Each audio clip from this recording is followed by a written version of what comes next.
কি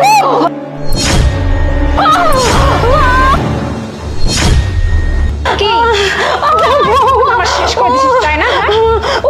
তুই আমার জ্বালাবি বল, কত জ্বালাবি? তোর জ্বালায় আমি বাঁচি না। আর তোর ছেলে আমাকে রেখে গেছে, কোথায় গিয়ে চাকরি করে কোনো ঠিক নাই। আমার জীবনটা একদম শেষ করে দিছিস তোরা দুই মা ছেলে মিলে। আমাকে তো গোলাম বানিয়ে রাখবি। কিসের পারতেছিস না তুই? তুই পারতেছিস কি পারতেছিস না? আমি কি সেটা বুঝবো নাকি? হ্যাঁ, তোকে তো আজকে আমি মেয়ে মারতে মারতে শেষ করবো। বেশি করে বেশি করে পাঠানো, বেশি করে কি ভাবছে ও? হ্যাঁ, ছেলে গোলাম বানিয়ে রাখবি আমাকে। হ্যাঁ, আমার বয়ফ্রেন্ড আসছে বাড়িতে, একটা খুবই লাগছে সেটা কি তোরা আমি বুড়ি আজকে বাইরে ফেলাম, ঠিক আছে?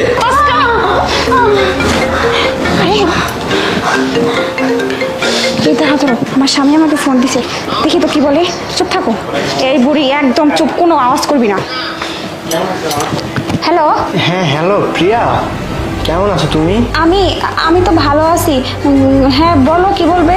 ও আচ্ছা, মা কেমন আছে? মা কোথায়? ও মা মা ভালো আছে। আর মা তো একটু রেস্ট করতেছে রুমের মধ্যে, তার শরীরটা নাকি ভালো না, তার রেস্ট করতেছে। ও আচ্ছা আচ্ছা, মাকে ডেকে একটু ফোনটা দাও না, মায়ের সাথে অনেকদিন ধরে কথা বলি না, একটু দাও। ও মার সাথে কথা বলবা, কিন্তু মা তো এখন রেস্ট করতেছে, মার কাছে তো এখন ফোনটা দেওয়া যাবে না, সে বলছে তাকে ডিস্টার্ব না করতে।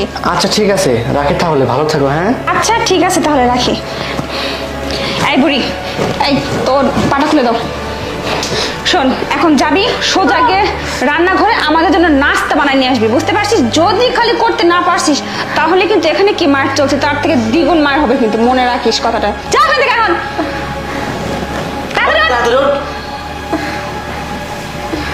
দেরি করে আবার, কত বড় সাহস! তাড়াতাড়ি আসবি।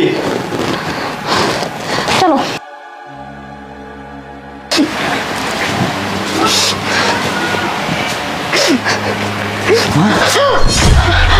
আরে বাবা, নয়ন, কথা বলো না। কখন আসলি তুই? মা, আমি কিছুক্ষণ আগেই আসছি মা।